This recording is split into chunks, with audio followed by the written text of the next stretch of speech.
కళ్యాణ్ వ్యాఖ్యలను ఎట్లా చూస్తారు అక్కడ? దాదాపు చాలా రోజుల నుంచి అతను మాట్లాడిన వ్యాఖ్యలు కావచ్చు, తెలంగాణను అగౌరవపరిచే విధంగా మాట్లాడుతుందని చెప్పేసి చాలా ప్రెస్ మీట్‌లో ప్రతిపక్షాలు కావచ్చు అందరూ మాట్లాడుతూ వస్తారు. ఉద్యమకారులు కూడా ప్రెస్ మీట్‌లు పెడుతూ వస్తా ఉన్నారు. నిన్న మాట్లాడుతూ బరాబర్ తెలంగాణ నా జాగిరి అంటూ కూడా కొన్ని వ్యాఖ్యలు చేశారు. ఎట్లా చూస్తారు అక్కడ?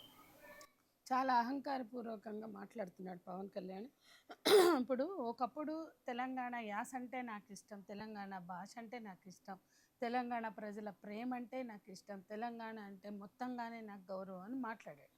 ఆయన సినీ నటుడిగా ఉన్నప్పుడు తెలంగాణ వాళ్ళతో మాస్టర్జీ లాంటి వాళ్ళతోటి, సిద్ధార్థ అన్న లాంటి వాళ్ళతోటి స్క్రిప్ట్స్ రాయించుకున్నాడు, పాటలు రాయించుకున్నాడు.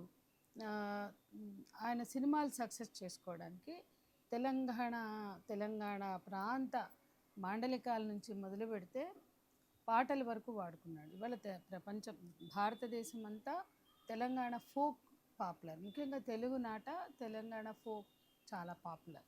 అటువంటి తెలంగాణ ఫోక్ని కూడా తన సినిమాల్లో వాడుకున్నాడు. తెలంగాణ ప్రజలు కూడా అంటే అంతకుముందు తెలంగాణ భాష యాస అంటే రౌడీజానికి గుండేజానికి చూపించినప్పుడు ఒక హీరో తెలంగాణ భాషని యాసని ఓన్ చేసుకుని మాట్లాడుతున్నాడు కదని చాలా ప్రేమించారు. ఎంత ప్రేమించారంటే ఇప్పుడు అనేక నటుల మీద డిస్పారిటీ చూపించారు. తెలంగాణ యాస భాషలని, ప్రాంతీయ తత్వాన్ని, ఆత్మగౌరవాన్ని అవమానపరిచారు అని చెప్పి మండిపడినటువంటి తెలంగాణ ప్రజలు ఏ రోజు పవన్ కళ్యాణ్ ఒక్క మాట కూడా అనలేదు. ఎందుకంటే అంతగా ఓన్ చేసుకున్నారు. మిగతా వాళ్ళందరూ అవమానపరిచినట్లు ఇంకోటో ఇంకోటో ఇంకోటో ఉండే. కానీ అంత ఓన్ చేసుకున్నాక కెమెరామెన్ గంగతో రాంబాబు అనే సినిమా తీసినప్పుడు అతను మొత్తం కూడా యాంటీ తెలంగాణ ఆ సినిమాలో నటించాడు. అంతకు ముందు వరకు కూడా పవన్ కళ్యాణ్ ప్రత్యేకంగా ప్రేమించారు తెలంగాణ ప్రజలు. సినిమా హీరోలలో కూడా అతను ఓన్ చేసుకున్నట్టుగా భావించారు. అదే అందరు షాక్కి గురయ్యారు. కెమెరామెన్ గంగతో రాంబాబు వచ్చినప్పుడు చాలా అవమానకరంగా, చాలా డెరగేటరీగా, వెరీ యారగెంట్గా సినిమాలో అతని పాత్ర ఉంది. అది ముందు ఇప్పుడు చూస్తున్న పాత్ర మనకు ఆ సినిమాలో కూడా కనిపిస్తుంది. చాలా డెరగేటరీగా అతను బిహేవ్ చేశాడు ఆ సినిమాలో. అంటే అతని పాత్ర, నేను వ్యక్తిగతంగా అంటలేదు. అప్పుడే మేము ఫస్ట్ మేమే టీవీ న్యూస్లో కూర్చొని చర్చ జరిగింది. అంటే ఏంటి, తెలంగాణ ప్రజలు ఈరోజు ఆ సినిమాకి సంబంధించి దిల్ రాజు నిర్మాతగా ఉంటే ఆ వ్యాఖ్యలు ముఖ్యంగా తెలంగాణ రాష్ట్ర సాధన అనే దాని మీద చాలా అసభ్యకరంగా, అభ్యంతరకరంగా వ్యాఖ్యలు ఉన్నాయి. అవి వెనక్కి తీసుకోకపోతే తెలంగాణ ప్రజల సత్తా ఏంటో చూపిస్తాం అన్నప్పుడు కూడా దాని మీద కూడా కొంచెం రఫ్గా కామెంట్ చేశారు. అప్పుడు అన్నాం, నేనే మాట్లాడే ఎవరెందుకు 2 రీళ్ళు గాలబెట్ట 4 రాళ్ళు వేయ చేత కదా తెలంగాణ యూత్ ఏమనుకుంటున్నారు అని పదం నేనే వాడాను. ఆ రోజు నేను పొద్దున్నే 7 o'clock న్యూస్ అనాలిసిస్లో మాట్లాడాను. 11 కల్లా ఆ ఫస్ట్ షోలో రీళ్ళు గాలబెట్టారు, రాళ్ళు వేశారు స్క్రీన్ల మీద. అది జరిగింది. ఆ సాయంత్రం కల్లా మాకు ఫోన్లు వచ్చింది, సారీ చెప్తామని. దిల్ రాజు గారు ప్రెస్ మీట్ పెట్టి వాళ్ళందరూ సారీ కూడా చెప్పారు. అంటే ఆ సినిమా ఆడడం కోసం దాని మీద నేను వికారాబాద్లో ఉన్నా, మీడియా అంతా వచ్చి మీరేమంటారు, మీరు ఇట్లా మాట్లాడడం వల్ల ఇట్లా జరిగింది కదా అంటే, ఇప్పుడు ప్రెస్ మీట్ కూడా ప్రెస్ మీట్ కూడా పెట్టారు, సారీ కూడా చెప్పారు, ఇప్పుడు ఏమంటారని వచ్చారు. నేను వికారాబాద్లో ఒక తెలంగాణ మ్యారేజ్ చేయడానికి వెళ్ళాను. అప్పుడు నేను ఒకటే చెప్పిన, ఇష్టం వచ్చినట్టు మాట్లాడడం కాదు, వీళ్ళు మా మీద కేసులున్నా, రాళ్ళు పడినా, దెబ్బలు పడినా మేము ఒక ఉద్యమంలో ఉన్నాం కాబట్టి ఒక మాట అన్నామంటే ఎంత నిర్బంధం వచ్చినా మేము వెనక్కి తీసుకోం. ఇవాళ ఇంత ఫోజు కట్టిన వాళ్ళు 2 రీళ్ళు కాలగానే 4 రాళ్ళు పడగానే సాయంత్రం కల్లా ప్రెస్ మీట్ పెట్టి సారీ చెప్పారు. అంటే మీకు దాంట్లో మీ ఆర్థికం దెబ్బతింటుందనే కదా అంత దిగజారి వచ్చారు. అంటే ఒక సినిమా అంతా తీసి 2 మాటలు మీరు తప్పు మాట్లాడారంటే అంత ఎరగంటగా బిహేవ్ చేసిన వాళ్ళు వెంటనే సాయంత్రం కల్లా రీళ్ళు కాలంగానే రాళ్ళు పడంగానే సాయంత్రం కల్లా ప్రెస్ మీట్ పెట్టి మేము ఎవరిని అవమానించే ఉద్దేశం మా లేదని చెప్పారు. ఆ సినిమాకి సంబంధించి ఎక్స్క్లూజివ్గా వాళ్ళు సారీ చెప్పారు ప్రెస్ మీట్ పెట్టి. అప్పుడే నేను అన్నా, మీ ఆర్థిక మూలాలు దెబ్బతిన్నప్పుడు మాత్రం ఇట్లా వస్తారు, లేకపోతే ఇట్లా చిత్రీకరిస్తారా? కాబట్టి అదే మేము ఉద్యమకారులు మా జీవితంలో ఎక్కడా రాజీ పడం కాబట్టి మేము నిలబడతాం వాల్యూస్ అని కూడా చెప్పారు. అది నాకు పదే పదే పునరావృతం అవుతూ ఉంటుంది ఇటువంటి వాళ్ళ విషయంలో. అది ఇప్పుడు నాకు మరోసారి అంటే సినిమాల్లో వాడుకున్నాడు, పాపులర్ అయ్యాడు. తర్వాత తెలంగాణ ఉద్యమ కాలంలో సినిమా తీసి ఆ సినిమా అంతా కూడా నెగిటివ్. తెలంగాణ ఉద్యమ కాన్సెప్ట్కి నెగిటివ్ అది. తెలంగాణ అంటే ఎన్ని రకాలు అవమానించాలో ఆ సినిమాలో అంత అవమానించారు. అంటే డిమాండే తప్పు అన్నట్లుగా అది అయిపోయింది. తర్వాత తెలంగాణ ఏర్పడింది, వచ్చింది. ఇక అప్పుడు ఎక్కడ లేని దుఃఖము, ఎక్కడ లేని ఆగ్రహం, ఎక్కడ లేని ఆవేశం చూపించాడు. ఆయన ఎన్నో రోజులు అన్నమే తినలేదట తెలంగాణ రాష్ట్రం ఏర్పడితే. అంతకుముందు తెలంగాణ గురించి మాట్లాడాడు. నువ్వు నిర్మల్లో అన్ని చోట్ల పోటీ చేసి గెలిచావంట, అనేక చోట్ల బెల్లంపల్లి, నిర్మల్ కొన్ని స్థానాల్లో.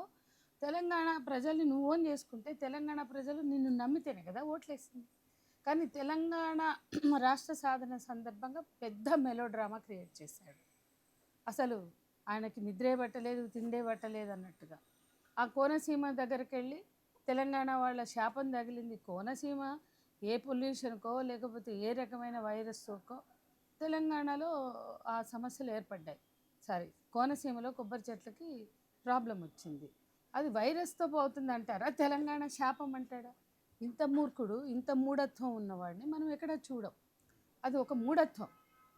వైరస్ వలన ఆంధ్రలో రొయ్యల చెరువుల్లో రొయ్యలు పోతుంటాయి, చేపల చెరువుల్లో చేపలు చచ్చిపోతుంటాయి, కొబ్బరి తోటలు వైరస్ తోటి పాడవుతాయి. కానీ తెలంగాణ వాళ్ళ శాపం అంటే ఇంత మూఢనమ్మకాలేంటి? నువ్వు చేగువేరా ఇష్టం అంటావు, చేగువేరా తర్వాత మోడీ షాలే గ్రేట్ అన్నావు, గుజరాత్ పర్యటించి బస్సులో ఇంటర్వ్యూ ఇచ్చినాడు. దేశమంతా గుజరాత్ మోడల్. ఏం కావాలా? అక్కడ 3,000 మందిని చంపి గుజరాత్ గాయం వెంటాడుతుంటే ఎన్నడూ గుజరాత్ గాయం గురించి మాట్లాడినాడు.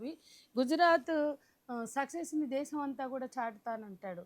అంటే గుజరాత్లో జరిగిన మారణహోమం దేశమంతా జరగాలని అతని ఆకాంక్ష.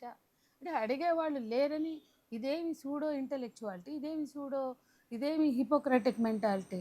గుజరాత్ విషయంలో అట్లనే బిహేవ్ చేశాడు. ఇంకా తర్వాత తెలంగాణ రాష్ట్రం మీద అవాకులు చెవాకులు పేలుతూనే ఉన్నాడు. సరే, రాష్ట్రం ఏర్పడిపోయింది. వాళ్ళ ఆయన కూడా అక్కడ డిప్యూటీ సీఎం అయ్యాడు. ఈ 2 రాష్ట్రాల్లో ఎవరి పాలన వాళ్ళు చేసుకుంటున్నారు కదా. ఏదన్నా ఉంటే 2 రాష్ట్రాలు తెలుగు ప్రజల మధ్య ఉండే అనుబంధం గురించో, తెలుగు ప్రజల మధ్య ఉండే అనేక అంటే రిలేషన్స్, రాకపోకలు, తెలంగాణ తెలుగు ప్రజల మధ్య ఉండే సమయమును, సయోధ్య గురించి మాట్లాడితే తప్పులేదు. ఇక్కడి వాళ్ళు ఆంధ్ర వెళ్తున్నారు, తిరుపతి వెళ్ళట్లేదా? శ్రీశైలం వెళ్ళట్లేదా? వైజాగ్ వెళ్ళట్లేదా? వాళ్ళు ఇక్కడ తెలంగాణ అంతా తిష్టేసుకుని లేరా? హైదరాబాద్ అంతా బిజినెస్లు ఏమన్నా వదులుకున్నారా? ఏం వదులుకున్నారు? ఏ ఆఫీసులు మూసేశారు? గవర్నమెంట్ ఆఫీసులే డివైడ్ అయినాయి. ఇంకా అన్నీ ఎక్కడే ఉన్నాయి. కానీ ఎందుకు ఇంత రెచ్చగొడుతున్నారు? ఎందుకు ఇంత నఫరత్ని పెంచుతున్నారు? ఇవాళ వాళ్ళు టికెట్ కొనుక్కొని హైదరాబాద్ వస్తే ఇష్యూ కాదు. హైదరాబాద్లో కబ్జా చేస్తామంటారు, హైదరాబాద్ని లేదా ఇక్కడున్న బిజినెస్ని టేక్ ఓవర్ చేస్తామంటారు, లేదా రైడింగ్ చేస్తామంటారు, లేదా పవర్ ఎక్సైజ్ చేస్తామంటారు, లేదా రెచ్చగొడతారు. నాగేశ్వర వ్యాఖ్యల మీద మీరే రెచ్చిపోతారు. అది అయిపోయింది. అది అక్కడితో సమసిపోయేది కదా. ఇవాళ ఈ రెచ్చగొడుతూ భావోద్వేగాలను రెచ్చగొడుతూ మాట్లాడవలసిన అవసరం ఏంటి అనేది నేను ప్రశ్నిస్తున్నా. ఇక్కడ ప్రాంతీయ వేదాలు చూపెట్టే వాళ్ళందరూ కూడా దేశద్రోహంతో సమానం అని చేసి మాట్లాడుతూ ఉంటారు. అదే ప్రాంతీయ తత్వం కలిగి ఉండడమే దేశద్రోహం అంటే చంద్రబాబు 2 కళ్ళని ఎందుకు మాట్లాడాడు? మరి తెలంగాణ భాషే, తెలంగాణ పదమే లేదని ఒకడు పోయి అడగూస్తాడు. మరి తెలంగాణ పదమే లేనప్పుడు తెలంగాణ 2 కళ్ళు అనే మాట ఎందుకు వచ్చింది? అంటే తెలంగాణ ఓట్లు కావాలి, తెలంగాణ వెల్త్ కావాలి, తెలంగాణ వనరులు కావాలి, తెలంగాణ మీద పెత్తనం కావాలి. అసలు తెలంగాణ పదమే లేదని ఒకడంటాడు మీ అయ్యే జాగీరా అంటాడు. ఎవరయ్యే వాళ్ళయ్యే జాగీరు కూడా కాదు. ఇప్పటికే తెలంగాణ ప్రజల ఓట్లతోటి అధికారంలోకి వచ్చిన పాలకులు వాళ్ళకి న్యాయం చేయరు. తెలంగాణ ప్రజల డబ్బు, వాళ్ళ కష్టార్జితం మీరు సినిమాలు రూపంలో తీసుకుని మీ తెలంగాణ అంటే ఒక తెలంగాణ అని కాదు నా ఉద్దేశం. ఇక్కడ ఇష్యూ తెలంగాణ కాబట్టి తెలంగాణ ప్రజలు అంటున్నా. ఆంధ్ర ప్రజలు ఉండొచ్చు, ఏ రాష్ట్ర ప్రజలైనా ఉండొచ్చు. కానీ తెలంగాణ ప్రజల్ని మీరు ఫ్యాన్స్గా చేసుకుని లేదా మీ నటన, మీ ప్రతిభ చాటి మీ సినిమాలు ఆడడానికి వాళ్ళని గోల్మాల్ చేసి ఈరోజు ఇంత ద్వేషం ఎందుకు గక్కుతున్నారు? అంత నఫరత్ ఎందుకు పెంచుతున్నారు? అంత ఉద్వేగాలను ఎందుకు రెచ్చగొడుతున్నారు? ఈరోజు ఆయన మాట్లాడిన మాటలేంటి? ఇంత జరిగి నాగేశ్వర్ వివాదాన్ని అక్కడితో క్లోజ్ చేయొచ్చు. ఆయన ఇంకో వైపు నుంచి నాకు అదేం లేదు, కేసులు పెట్టాం, ఎవరన్నారు కేసులు పెడతామని కాసేపు అంటాడు. మళ్ళీ ఆయన కోడి చెరువు ఇష్యూ రాగానే మీడియా మీద పడిపోతాడు. వాస్తవం ఏంటో నీళ్ళకి నీళ్ళు పాలకు పాలు వేరు చేయి. ఎవడొద్దన్నాడు? మీడియా మీద వీళ్ళ 10 ఎకరాలు నువ్వు కబ్జా చేసుకున్నావు, 14 ఎకరాలు కొని 10 ఎకరాలు చెరువు వైపు నుంచి కబ్జా చేసుకున్నావు అని మా తెలంగాణ జర్నలిస్టులు ప్రూవ్ చేశారు. వాళ్ళకి హ్యాట్స్ ఆఫ్. ఇంత ప్రెజర్స్లో కూడా వాళ్ళు నిలబడి పనిచేస్తున్నారు. తెలంగాణలో వాస్తవం ఏంటి, వాస్తవ చిత్రాలు ఏంటి అనేది ఆవిష్కరిస్తున్నారు. ఒక వాస్తవికతని చాటుతున్నారు. ఇప్పుడు వాళ్ళ మీద పడడం, వాళ్ళ మీద డిఫమేషన్ ఇస్తా అంటావు. వాస్తవాలు ఏంటో వెల్లడించండి. మీరు వాస్తవాలను ఎందుకు కప్పిపుచ్చుతారు? తప్పు చేయనప్పుడు భయం ఎందుకు? తప్పు చేయనప్పుడు ఈరోజు ఈ రెచ్చగొట్టే మాటలేంటి? ఇది చాలా దుర్మార్గమైనటువంటి విషయం. తెలంగాణ ప్రజలలో ఎవరికి కూడా ప్రేమ తప్ప ద్వేషం ఉండదు. అటువంటిది సరే, వాళ్ళు తమ ఆత్మగౌరవం కోసమో తమ అస్తిత్వం కోసమో తెలంగాణ ఉద్యమాన్ని నిర్మించారు, రాష్ట్రాన్ని సాధించుకున్నారు. ఈరోజు ఏమైనా ఇష్యూస్ ఉంటే మాట్లాడుకుందాం. అవి నీళ్ళ, కరెంటా, ఇంకేటా ఏదైనా మాట్లాడుకోవచ్చు. కానీ ఈ రకమైన రెచ్చగొట్టడాలు, ఈ రకమైన భావోద్వేగాల్ని క్రియేట్ చేయడము, ఇదంతా కూడా మళ్ళీ చిచ్చు పెట్టడానికి. అంటే మీరు పెత్తనం చేస్తే చూస్తూ ఊరుకోరు కాబట్టి ఉద్యమం వస్తుంది. మళ్ళీ ఆ ఉద్యమాన్ని ఇంకో రకంగా కేంద్రంలో మీ అనుకూల ప్రభుత్వం ఉంది, మీ భాగస్వామ్య ప్రభుత్వం ఉంది కాబట్టి ఉపయోగించుకోవాలా. నాటి నుంచి నేటి వరకు కూడా చెగువేరుతో మొదలై బీజేపీ సంకం చేరి సనాతన ధర్మం వల్లించి ఈరోజు రాజశేఖర్ రెడ్డిని అభిమానించి ఆయనకి నేను ఫ్యాన్ అని ప్రకటించుకుని అవాకులు చెవాకులు పేలుతున్నాడు. పవన్ కళ్యాణ్ తన బాధ్యత ఏంటో తెలుసుకుని వ్యవహరించాలి. నీ సనాతన ధర్మం నీ దగ్గర పెట్టుకో. తెలంగాణ ప్రజల చైతన్యం మీద దాడి చేయొద్దు. నీకు సనాతన ధర్మం మీద నమ్మకం ఉంటే మీ విలువ అదే అయితే, మీ విలువ లేదు మీరు ప్రజలకు చెప్పుకోండి, ప్రజలు తేల్చుకుంటారు. కానీ ప్రజలు మోసం చేయొద్దు. ఒకసారి చెగువేరా పేరుతో, మరొకసారి భగత్ సింగ్ పేరుతో, ఒకసారి కొమరం భీం పేరుతో, ఇంకోసారి రాజశేఖర రెడ్డి పేరుతో తెలంగాణ ప్రజల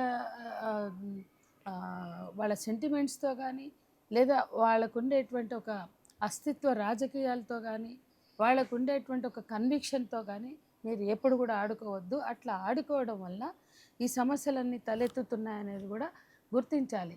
బుర్ర అంటూ ఉంటే ఆ బుర్రను ఉపయోగించి ఆలోచించాలి. కానీ మీ సూడో ఇంటలెక్చువాలిటీని, మీ హిపోక్రటిక్ థింకింగ్స్ని తెలంగాణ ప్రజల మీద తీసుకురావద్దనేది మేము చెప్పదలుచు. నేను ఎక్కడ కూడా తెలంగాణ అగౌరవపరిచి మాట్లాడలేదు.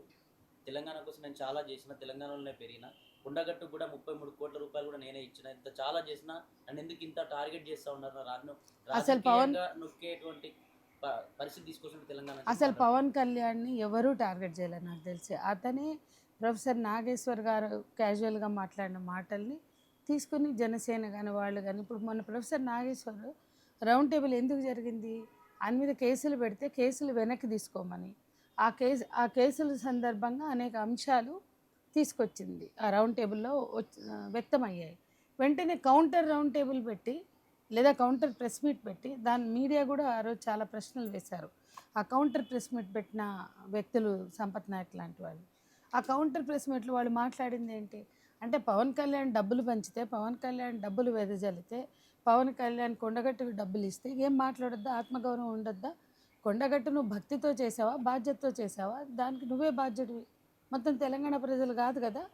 నీ దగ్గర తెలంగాణ ప్రజల డబ్బు కూడా నీ సినిమాల పేరుతోటి, టికెట్ల పేరుతోటి చేరింది. నువ్వు తెలంగాణకి ఇంటర్ని ఏదో ఇవ్వాలనుకున్నావు, ఇచ్చావు.